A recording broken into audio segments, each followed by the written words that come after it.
अस्सलाम वालेकुम, आप देख रहे हैं न्यूज़ वन। मैं हूं आपके साथ शिरीन जुल्फिकार और मैं हूं सना करीम। हेडलाइंस आप जान चुके हैं। बुलेटिन के आगाज में अपने नाज़रीन को बताएं कि हुकूमत और कलअदम तंजीम के दरमियान मुआहिदा तय पा गया है। वज़ीर ख़ारिजा शाह महमूद कुरैशी कहते हैं कि तमाम मसाइल सामने रखते हुए अमन का रास्ता तलाश किया।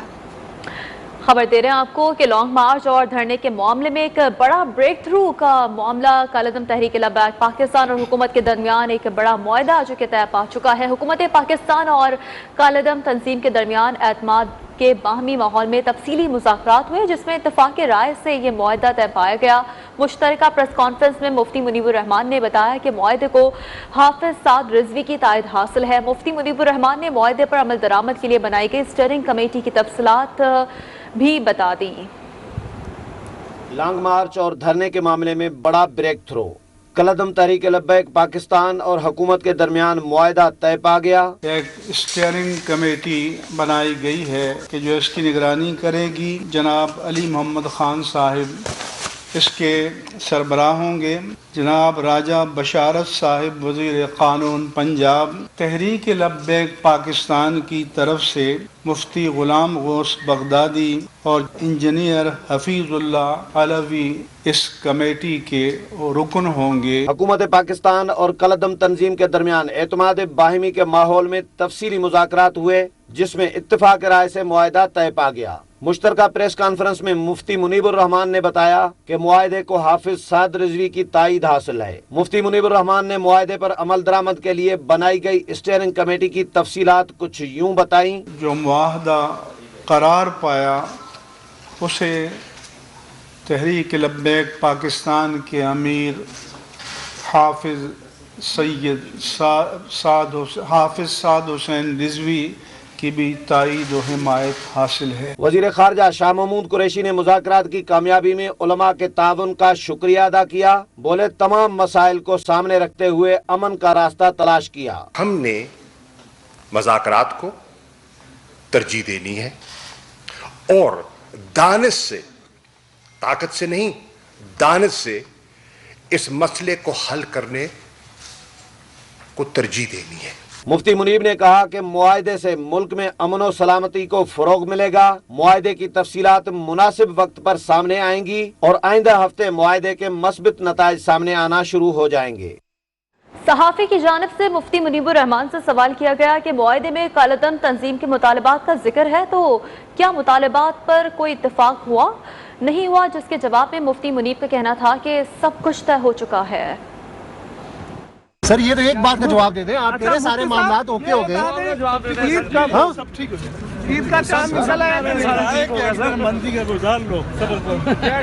सर, हम तो आपसे इंफॉर्मेशन सिर्फ ले रहे हैं कि आपसे ये पूछना चाह रहे हैं कि ये दो चीजें बता दें।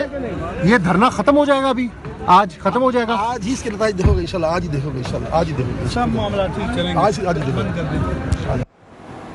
हुकूमत और कलअदम तंजीम के दरमियान मुआहिदे के बाद सराय आलमगीर के करीब जीटी रोड पर खोदी गए खंदक को भर दिया गया है। नहर अपर जहलम से कंटेनर्स भी हटा दिए गए हैं। सराय आलमगीर में पेट्रोल पंप्स और कारोबारी मराकज़ खुल चुके हैं।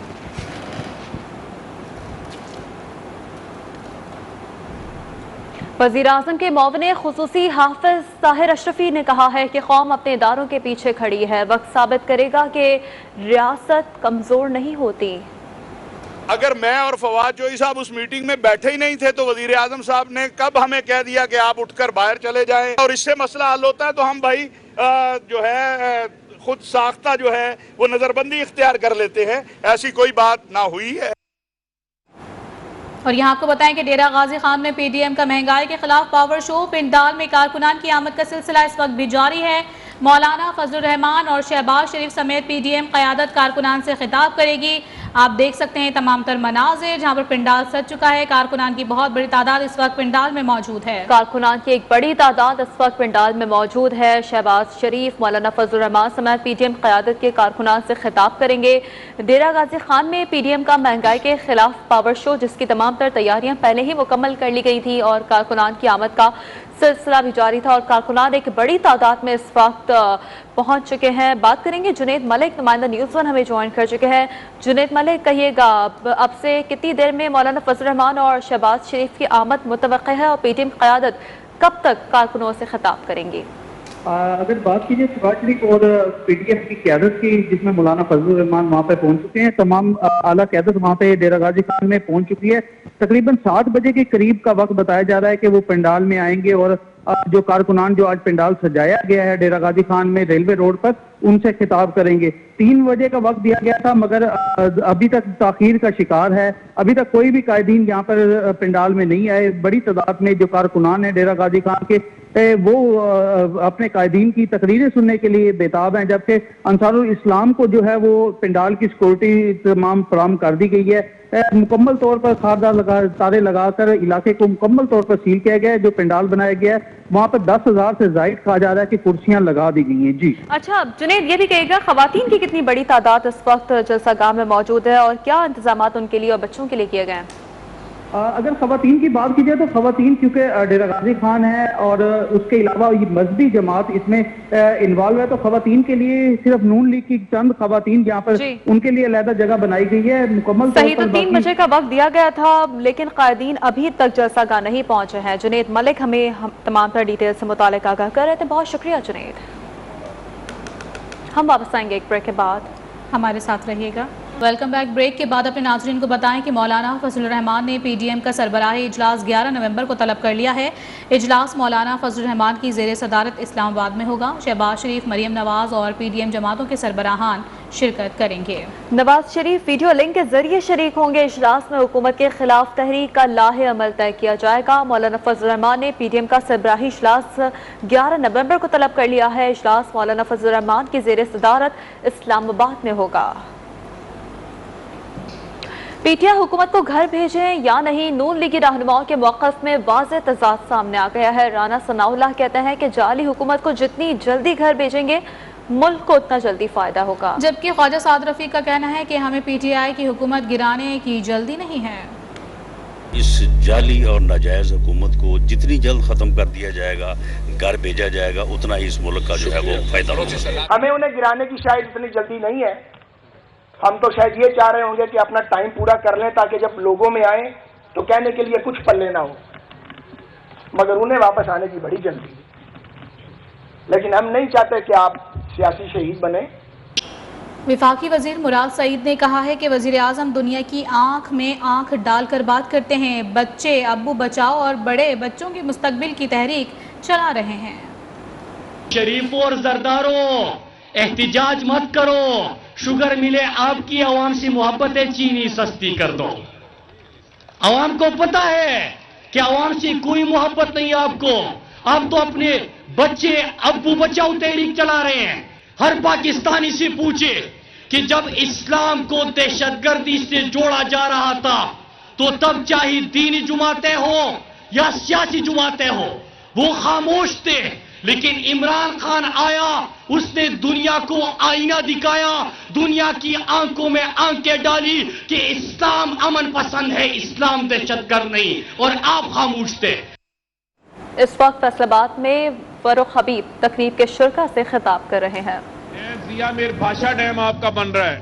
आप ये देखें कि आपके वजीर आजम, पाकिस्तान के लोगों को बिजली चाहिए, लेकिन पाकिस्तान के लोगों को सस्ती बिजली चाहिए, और 10,000 मेगावाट बिजली, सस्ती बिजली इन डैम से हासिल होगी, जिससे मैं समझता हूं कि अल्टीमेटली आप लोगों को भी बिजली सस्ती मिलने के जो है वो इम्कानात रोशन हो जाएंगे इंशाअल्लाह। आपको ये बताना चाहता हूं, आपको ये मैं बताना चाहता हूं कि आपके वजीर आजम आपके लिए दिन रात मेहनत कर रहे हैं, दिन रात कोशिश कर रहे हैं कि पाकिस्तान की तरक्की के लिए, पाकिस्तान की बेहतरी के लिए जो है वो काम को आगे बढ़ाया जाए, क्योंकि ये वाहिद वजीर आजम है। जो भी आया, नवाज शरीफ आया, जरदारी आया, शहबाज शरीफ आया, सब ने इक्तदार में आकर जायदादें बनाई, सब ने आके इक्तदार के अंदर लूटमार की। लेकिन इमरान खान को ना लूटमार का शौक है, ना उसको लंदन में महलात बनाने का शौक है। उसका एक ही शौक है कि पाकिस्तान के गरीब को मैंने गुर्बत की लकीर से ऊपर उठाना है, मैंने पाकिस्तान के आम आदमी के लिए सहूलतें पैदा करनी है। आपको मैं बताना चाहता हूं कि जो वारदात आप लोगों के साथ डाली गई, पाकिस्तान के अंदर महंगे बिजली घर लगाए गए, बिजली बनाए ना बनाएं, बिजली खरीदो ना खरीदो, लेकिन कारखाने वाले को, बिजली के कारखाने वालों को आपने किराया देना है। 2023 तक 1500 अरब रुपया इस गरीब आदमी ने कैपेसिटी पेमेंट की मद में देना है। 1500 अरब रुपया कैपेसिटी पेमेंट की मद के अंदर देना है। तो मुझे यह बताएं, ये जो कौमी मुजरिम आए रोज टीवी के ऊपर आके भाषण देते हैं, महंगाई हो गई, बिजली महंगी हो गई, गैस महंगी हो गई, इनसे मैं ये सवाल पूछता हूं कि ये आप बड़ी बड़ी इंपोर्टेड गाड़ियों से उतर के, बड़े बड़े इंपोर्टेड बैग उठा के आपको गरीब आदमी की बात करते हैं, और लूटा हुआ पैसा मुल्क के अंदर लेकर आओ, इस अवाम का चोरी का पैसा वापस करो, ताकि इस अवाम की भी जो है वो हालत बेहतर हो सके। इस्लामाबाद में वजीर मुमलिकत इत्तलात फरूख हबीब शुरा से खिताब कर रहे थे। उन्होंने कहा कि गन्ने की पैदावार में इजाफे से चीनी सस्ती होगी। वजीर आजम इमरान खान की हुकूमत ने आम आदमी के मुफ्त इलाज के लिए सेहत कार्ड की सहूलत दी है।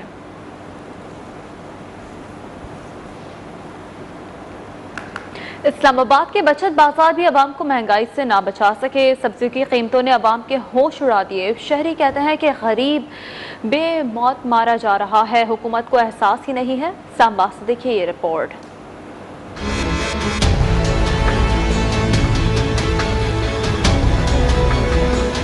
इस्लामाबाद के बचत बाजारों पर महंगाई की नकब। बचत बाजारों में भी सब्जियों फलों की कीमतों ने अवाम के कान से धुएं निकाल दिए। टमाटर, आलू, प्याज और सब्जियां गरीब की पहुंच से दूर हो गईं। शहरियों का कहना है कि हुकूमत महंगाई के खात्मे के लिए इजलास पर इजलास बुलाई जा रही है, लेकिन नतीजा सिफर है। हर हुकूमत जो है ना, ये इजलास हर किस्म को बुलाती है, लेकिन महंगाई के ऊपर बुलाती है तो लेकिन कोई अमल नहीं होता। इनका हक बनता है कि ये जो इनके स्टेक होल्डर हैं या दूसरे लोग बैठे हुए हैं, इनको थोड़ा सा खींचे और ये चेक करें कि ये हुकूमत रेट देती है तो वो तो उससे दोगुना मिलता है। इधर आप मार्केटों में जाए, दुकानों में जाए, तो हुकूमत की जो रेट है वो कहीं नजर नहीं आ रही। शहरियों ने मुतालबा किया कि हुकूमत इतना तो करे कि गरीबों का कम से कम 2 वक्त चूल्हा ही जल सके। 100 से कम कोई चीज मिल ही नहीं रही।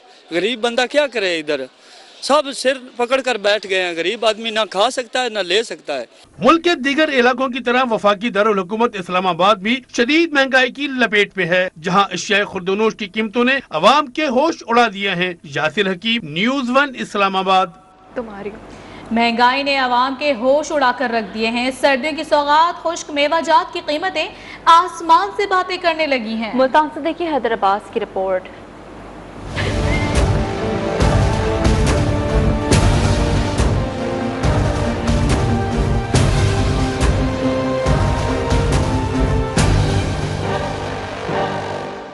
महंगाई का जिन काबू से बाहर हो गया। खुश्क मेवाजात गरीब आदमी सिर्फ दुकानों पर सजे ही देख सकता है, खरीद नहीं सकता।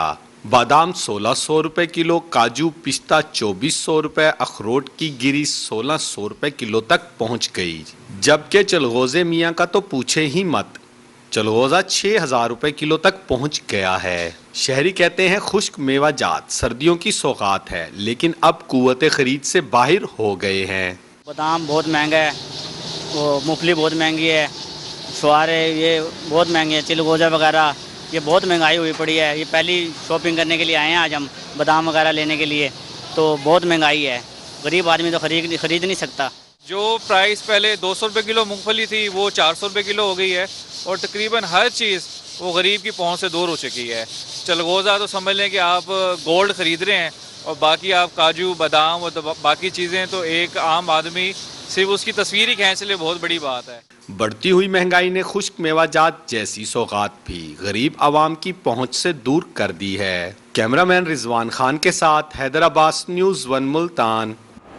हम वापस आएंगे एक ब्रेक के बाद। हमारे साथ रोशनियों का शहर कचरे के ढेर में तब्दील हो गया। जगह जगह गंदगी और कचरे के ढेर लगे हैं। सड़कें टूट फूट का शिकार है। शहरियों का कोई पुरसाने हाल नहीं। मजीद अहवाल इस रिपोर्ट में देखिए।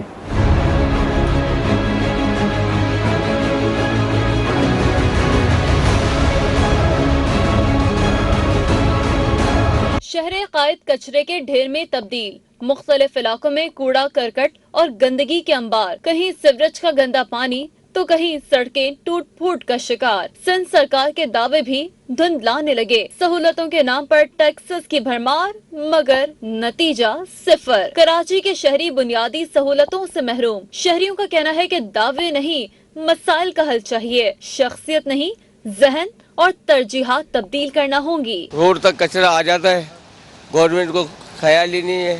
बड़ी परेशानी है भाई, बदबू इतनी है, बेइंतहा बैठ नहीं सकते यहाँ। दुकान भी है बराबर में, घर भी है और ये आप देखें डिस्पेंसरी भी है गवर्नमेंट की, और उसके आगे फिर कचरे का ढेर है।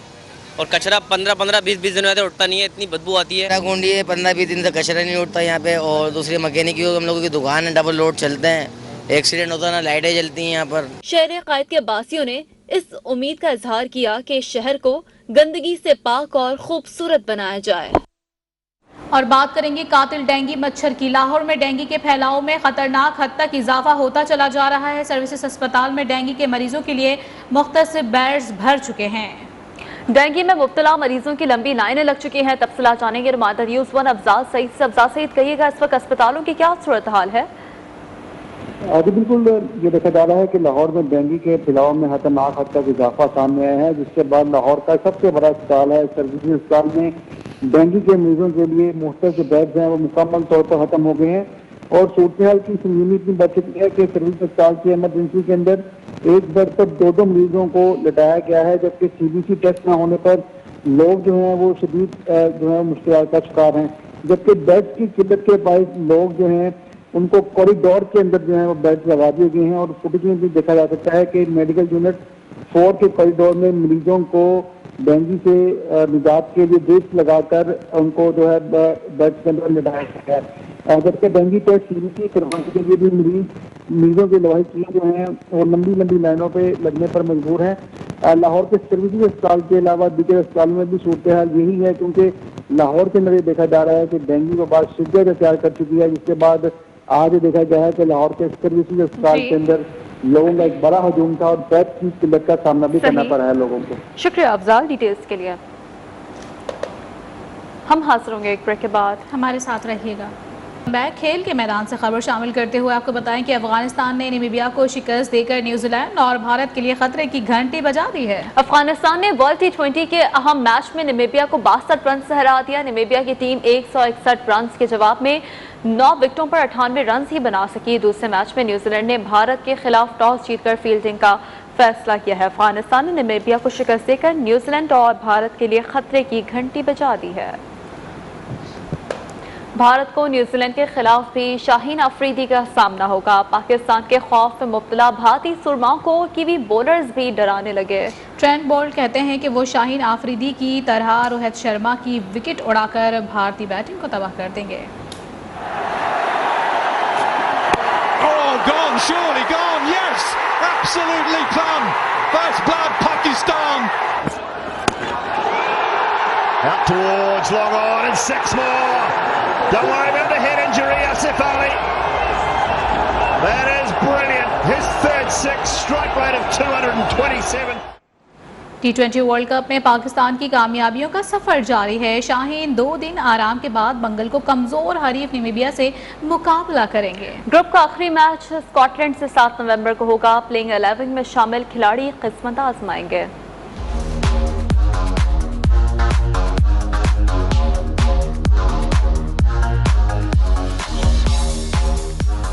भारत, न्यूजीलैंड और अफगानिस्तान को दूर जताई, सेमीफाइनल की टिकट कटाई। Slot sweep. He's on absolute fire. Sean gone. He's in the game with the new ball. He's in the game with the. शाहीनों का अगला मुकाबला कमजोर हरीफ नामीबिया से 2 नवंबर को होगा। ग्रीन कैप्स आखिरी मुकाबले में स्कॉटलैंड के खिलाफ 7 नवंबर को मैदान में उतरेंगे। प्लेइंग 11 में शामिल खिलाड़ियों ने 2 दिन आराम किया। पीर को खिलाड़ी ICC क्रिकेट एकेडमी में तैयारियों को फाइनल टच देंगे। 2 मैचेस में हरीफों के छक्के छुड़ाने वाले आसिफ अली उम्मीदों का मरकज होंगे। बाबर आजम, रिजवान और शुएब मलिक भी पुरजोश हैं।